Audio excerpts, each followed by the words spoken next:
Hey, everybody, this is Kirsten here, and welcome back to the Balanced Vibes podcast. This is a brand new episode, and I'm really excited to talk about binge eating today. I'm excited about it, not because it's such a fun thing when you're binge eating or when you're dealing with this. It's actually really difficult, but I'm excited because I think that some of you may have this problem. You don't understand why occasionally you eat so much that it is physically uncomfortable. I'm also going to share with you the reasons why this happens. And of course, not only that, but also solutions, what you can do about it. And I definitely also want to share my story with you so that you see that I know what I'm talking about. I have been through this and I have been free from binge eating for many, many years now. I would say 7, 8 years. It hasn't happened anymore at all. So it is doable. And I hope that this will give you hope and understanding that you can get a lot better if you are right now sometimes dealing with binge eating. First, I want to say that there is a difference between sometimes overeating a little bit and then actually binge eating. I think most people overeat sometimes a little bit. This is where maybe you finish your Thanksgiving dinner. If you're in the US, this is a big thing here, or Christmas, or whatever the bigger holidays that you're celebrating, and there's a lot of food around us. So many of us at the end of the dinner, we're like, I think that was a little too much. I actually would have done a lot better without all this, right? But this is just one day, it happens, moving on, not a big deal. Now, also, what is not binge eating is eating, let's say, a couple of cookies. Sometimes people tell me that, oh, I totally binged on cookies. And I'm asking, how many did you eat? And they say 3. Well, 3 cookies, unless they are like super huge, massive, large cookies, eating 3 cookies is not a binge. What a real binge is, this is this primal, really uncontrollable desire to eat, and you cannot stop until you're physically really uncomfortable. And no matter how hard you try to talk yourself out of it, tell yourself it's time to stop, it's almost like your brain is not even present. The primal urge to eat is just so strong that there's nothing that you can do about it. If you've ever experienced that, this is exactly what I am talking about. And I had a lot of binge episodes between the years, let's say 2007 and maybe 2013, somewhere there. I would say 5, 6 years, I was struggling with this quite a bit. And it was not pretty at all. I remember the very first time it happened was actually we were on a girls' trip with, I think, 4 of my friends. And we shared a hotel room. And I remember this one time, they all went out for some reason, and I was the only one who stayed in the hotel room, and we had just finished eating, and I just realized that I need to eat more. What if I have a little bit more? And it was unstoppable. I just ate everything and anything that I could. I was physically so uncomfortable, and I, of course, felt also a lot of shame. First of all, why do I need so much food? What is wrong with me? And also, secondly, a lot of shame around it. Oh my goodness, why am I doing this in secret? What if somebody walked in right now and saw what I'm doing? That would be absolutely horrible. And later, that too, I thought about it a lot. What if somebody walked in right now and saw what I'm doing? Oh my goodness, that would be just so horrifying. And this was just the first of my many, many binge episodes that followed then in the next 5 or 6 years. At the time, I was a very dedicated runner. I ran a lot. I ran races and weekends, but during the week, I was also training hard, and rest was not really a thing in my world. I was going hard. I was training at least an hour every single day. And at first, when I started training for half marathons and marathons, it really was about time. I wanted to run a good time. It was fun, right? Let's do this. Oh my goodness, I'm the first time running a marathon. Great. But then later it became all about calorie burning. And I didn't really care about the time anymore. I noticed that I was getting weaker, weaker, weaker, but I didn't really follow like a structured workout plan anymore. I was just trying to keep myself as small as possible, and also always cut the calories lower and lower and lower, because I was just trying to stay skinny, and I just didn't care about that running anymore. I would still run, of course, because that was part of my calorie burning method, which now I know that is absolutely wrong. You should not get your weight down with tons of cardio, or else you just end up needing to do more and more and more and more to get the result that you want. This is not how it should be really done at all. But back in the day, I didn't know that. So to recap where I was at, I was running a ton at least 6 days a week, at least an hour every day, but I was also training maybe a couple of hours some days and definitely not fueling properly. At the time, I was doing Weight Watchers, and at least back then, it was a big thing to go as low fat as possible. In Weight Watchers, there's no education, at least back then, was no education around macronutrition, what macronutrition works for what, why do we need them, none of that. I only remember that there was a fat limit that you cannot go over, and whatever you eat, whatever else you eat, as long as it fits your numbers, then you're fine. And the things that fit in my numbers were, of course, typically like lower calorie foods like oatmeal and fruit. I would eat some tuna and water. I would eat some bread. My diet then was really carb heavy, which you would think, oh, it's a good thing you're a runner. So I'm glad I didn't restrict any carbs, but I had no idea why I would need fat. I had no idea why I would need protein. I didn't understand anything about nutrition. I was just blindly following the numbers. And of course, I was also trying to eat less than what my daily number was, because I just wanted to get my weight down as quickly as possible and stay as skinny as possible. All this led to these binge episodes that I just told you about. And I already told you about the first one, but there were so many more. And I think in the beginning, I maybe binged like once a month. And every time like this one day was over, I was like, ah, I'm feeling so gross. And so it's just disgusting. And now I can, of course, get back on track and use my willpower so that this will never happen again. And I would also promise myself, this will never happen again. But you got to realize that if you are dealing with this, no matter what you promise yourself, you just cannot keep your promise if you are in constant calorie deficit. And many of these episodes that followed after the first one looked kind of like the first one. I mean, the foods were different. I didn't always eat the same foods, but the amounts were just ridiculous. I would eat to the point where I just couldn't do anything anymore. I would feel physically really exhausted, unable to move, and mentally very, very guilty, a lot of shame around it, and just didn't understand why I was doing what I was doing. I would sometimes go to the store and buy so much candy or chocolate or cookies, and I would just eat to the point where I felt so sick. And I was like, I cannot eat a single sweet thing anymore. And then I would go get a burger to kind of undo that. And I did this all the time, not all the time, not like daily, but at first it was maybe once a month. And then it was couple of days a month. And then I think it became a weekly thing.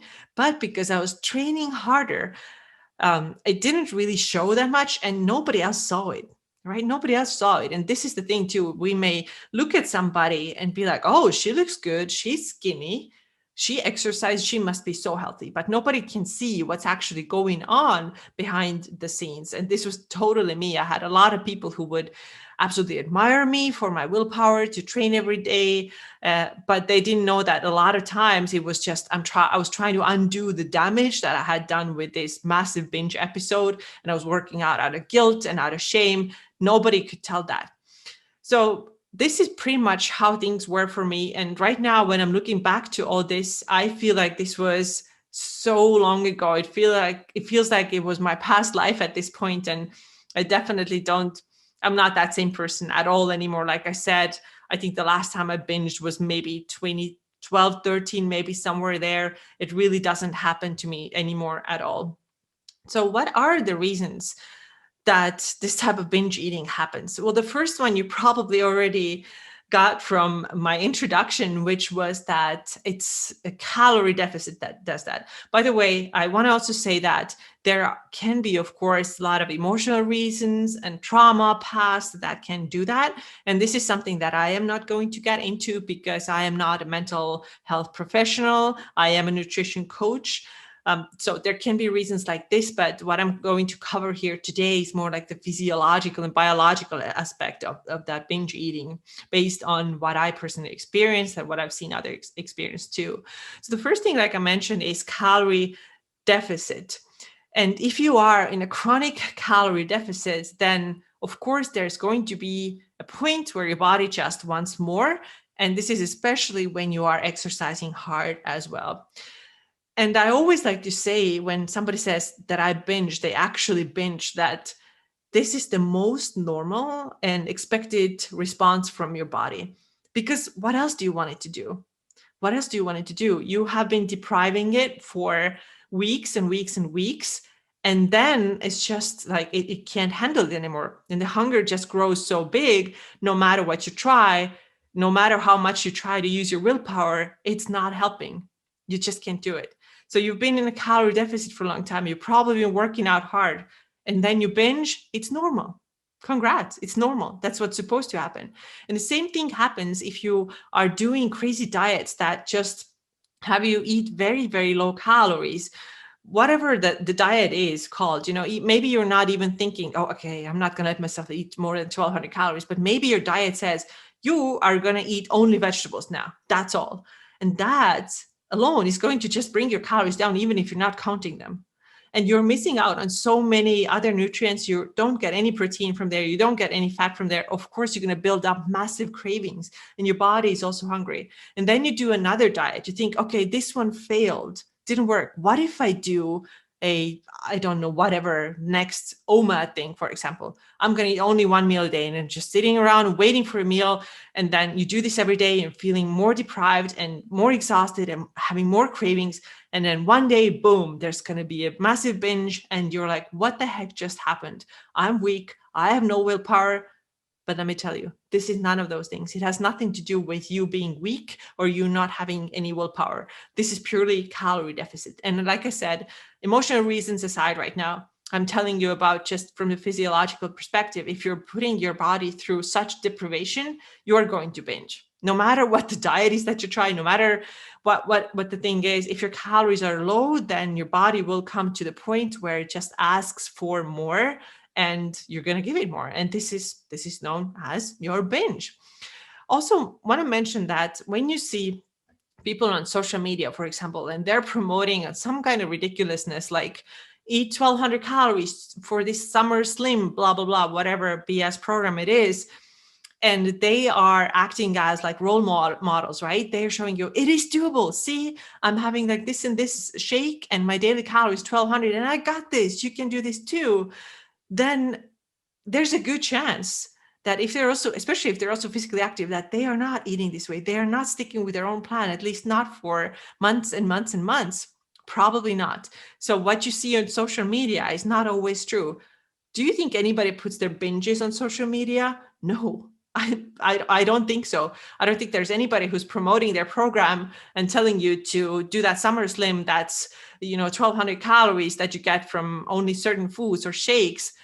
And do they show you that they're binging? No. And of course, I'm not also saying that every single person who does that binges, but there's a good chance that they do, because if you work out and keep yourself at 1,200 calories, your body is going to require more food.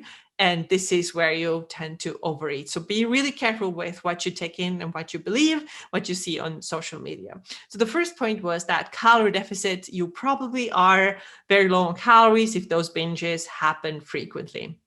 The second reason why you might be binging is that you just either fast too much. You extend your fast to like 16 hours, 18 hours, 20 hours, and then you do these like 3-day fasts and whatever things, or you just wait super, super long between the meals, which is essentially the same thing. Now your blood sugar drops and then you just can't. You're like, oh my God, I'm so hungry.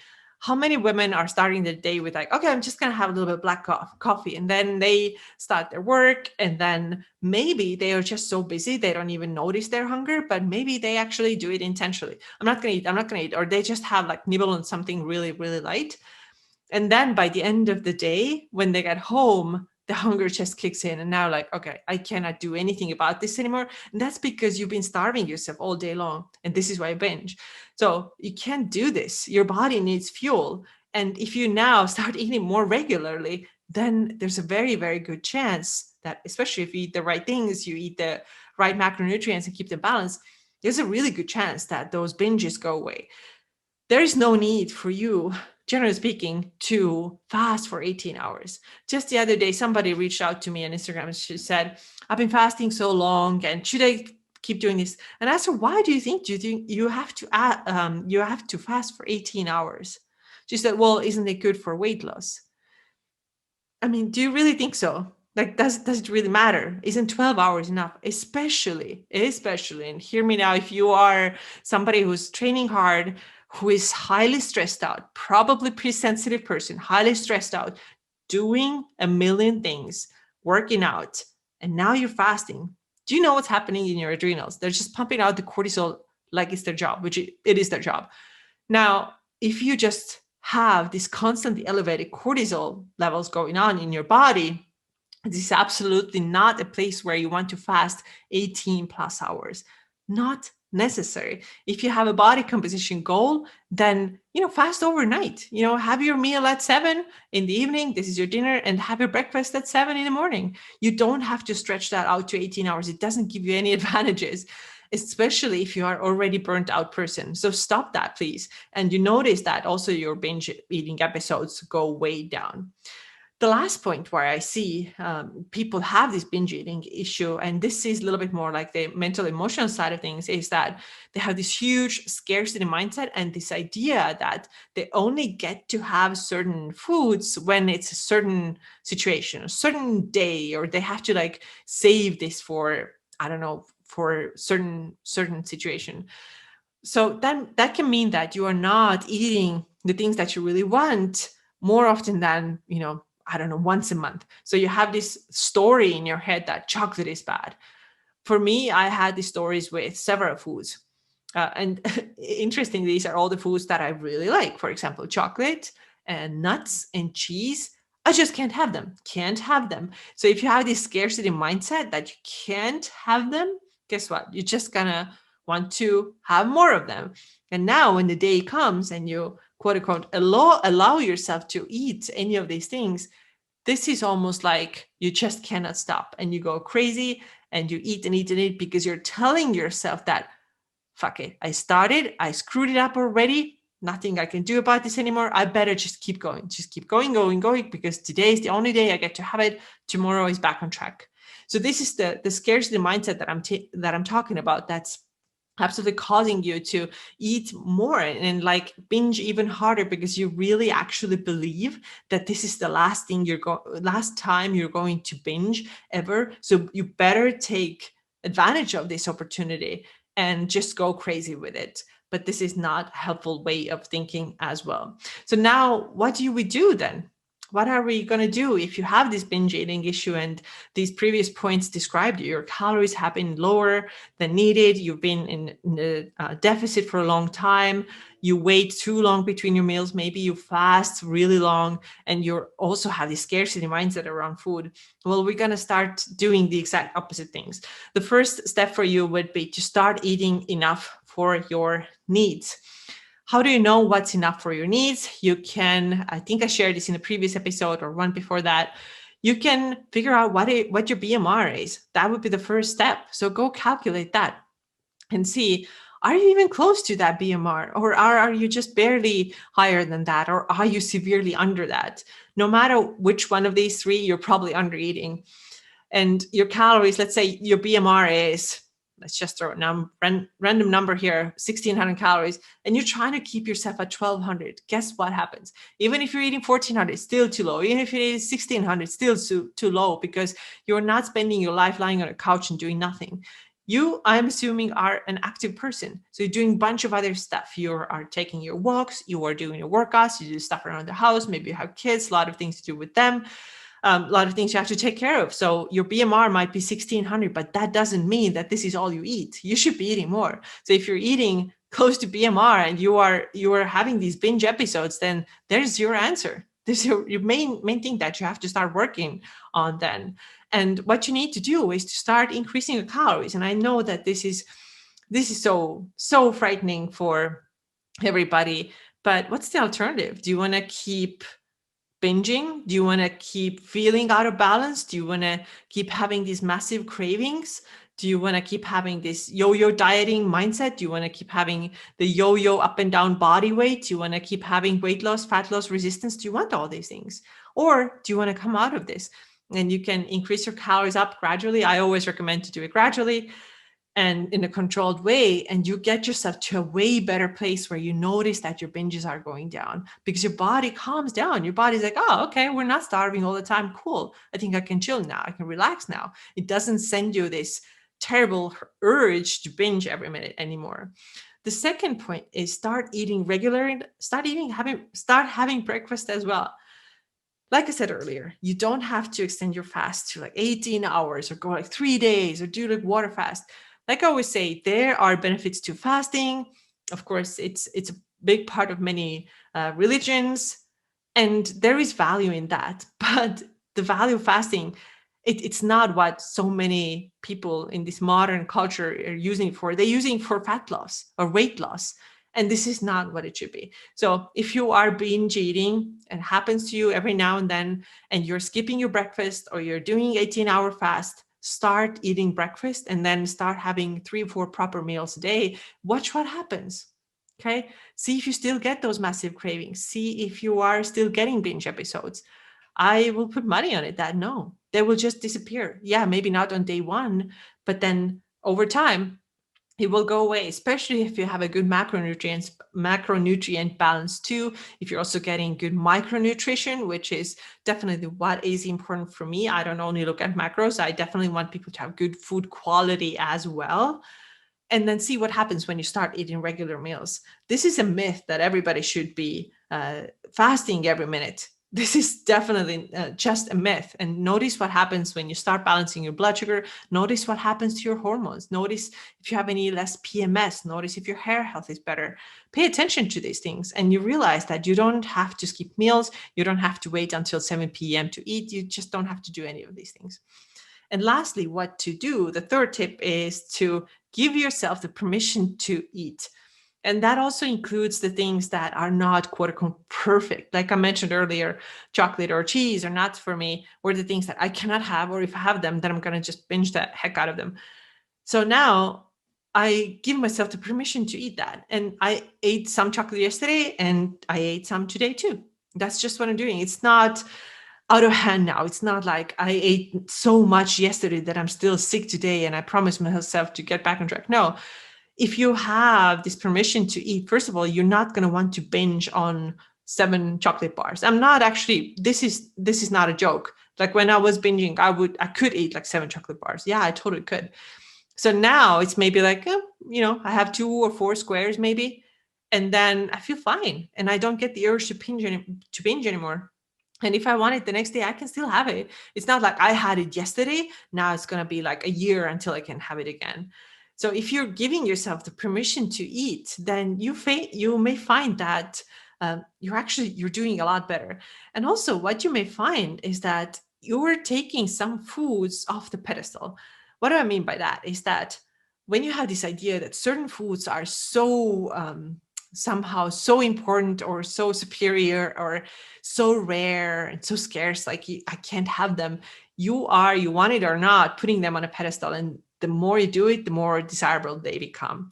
Now, what you may find when you give yourself the permission to eat those things, that they stop being so interesting, right? I remember actually I had one client years ago at this point who always thought that there's something about white chocolate that she should not have. If she has it, like that's terrible. She should never have it. And then we worked on it, and I told her, what if you try? Just give it a try and see. And she would eat it, and you know what? She came back and she said, you know what? It's actually not even that good. I don't like it that much. And that was all. And by the way, I'm not saying that you're never going to want these things anymore that you always thought are super good. Yeah, you are, but you're just going to have better balanced approach with them. Or you may find, just like she did, that it's not that big of a deal at all. Actually, you even don't want that thing too much. So it's definitely also important. Give yourself permission to eat those little things here and there that are not maybe like the highest nutritional value, I mean, you don't have to think about it this way, like, okay, I have to only eat super clean foods, or I'm like obsessed with like clean foods. And actually, it reminds me of like a couple of weekends ago, my husband and I, we went out to like, we had to buy some things, and we went to this like shopping mall area, outdoor area here. It's really pretty. And so we did a little bit of shopping, and then I was like, you know what? I actually really feel like having like a small cup of ice cream. And so we went to what's that place called? Cold Stone, I think, Creamery, and we got some really awesome ice creams. And we're sitting down and, just like sitting there, people watching, not even talking so much, just enjoying the ice cream. And I told him, what if I, didn't let myself do that? Or what if I really thought that all I ever have to do is eat super clean? I would miss out on so many things, just like the way I did when I was binge eating. I was trying to be like so strict and not let any of these things be like a part of my life, that I felt so deprived. And that then led into like a massive, massive binge and feeling so terrible about myself. Now we can just sit down and have a small cup of ice cream and just really enjoy it. And this is, of course, there are important things like blood sugar balance, and I don't think that we should like promote eating sugar at all. I don't think so. Like this is a totally different topic and complete issue when people say that, a complete different issue when people say that it's okay to have 8 donuts for breakfast. I'm like, no, it's not really okay. But there's nothing wrong in having like a cup of ice cream once in a while, or like going out and having a cookie. This is not a crime, and you're probably not going to ruin your health in a second. So giving yourself the permission to eat and enjoy life a little bit more. Now, what happens when we come back to the first point, start eating more calories? Of course, the biggest fear is always, oh my goodness, I'm going to gain so much weight. But like I said earlier too, what are the alternatives then? You're going to keep binging. You're going to feel really deprived. Are you going to have terrible hormonal issues? I don't know. Would you want that? No, you don't want that. So why don't you start gradually increasing then calories? And you can do it in a way that I teach, which is the reverse diet method. So when you figure out that you've been eating, let's say a random number here, 1,300 calories, and this is way under your actual needs, then you don't have to start eating like 2,500 overnight. You can do it gradually. So you notice that when you increase by 200 calories, your cravings go down and you feel more stable and your mood feels more stable and your hunger feels more stable. And so next week, maybe we add another 100, and then we add another 100. And you notice that you're going to feel so much better. Your mood is better. Your hormones are better. You don't get those cravings, and eventually your binges will go away. Now, a lot of people would say, but I'm going to gain weight. I don't know. It doesn't happen to everybody at all. When you increase your calories gradually, a lot of the people that I've actually worked with, they don't gain a bunch of weight.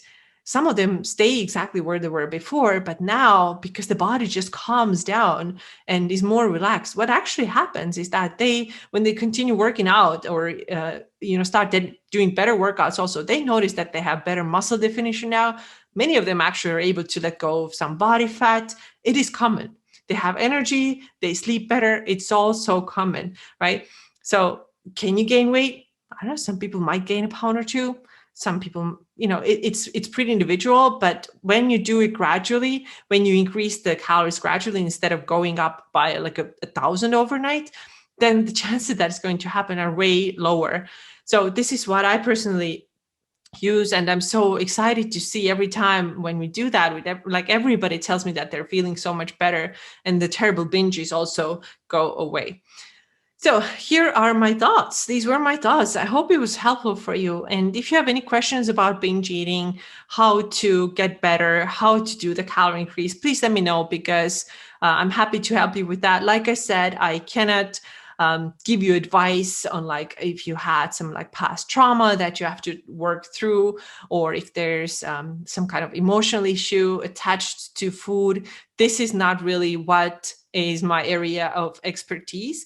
But if you have been under eating and you know this, you've been training hard, you've been intentionally keeping your calories low, then this is really obvious for me that we can just get a lot better by getting you eating more regularly, doing strategic calorie increase, and you will notice how you start feeling so much better. And by the way, right now I do have a couple of free spots for my one-on-one coaching as well. So make sure that you let me know if you're interested in it. And I always talk to everybody. We always get on a 30-minute call before you commit to anything, because I want to make sure that before you commit, that this is a good fit for you. And also this for me, I want to make sure that I can actually help you. And this is a good fit for me as well, because I want everybody to be happy in this coaching relationship, to make sure that you get the results that you are here for. So this is it. I hope that you found it helpful. Please reach out if you have any questions or comments or concerns. My DMs on Instagram are always open for you. And also, of course, you can comment here on YouTube, and you can send me also an email, whatever works best for you. I hope you enjoyed this episode, and thanks so much. See you in the next one.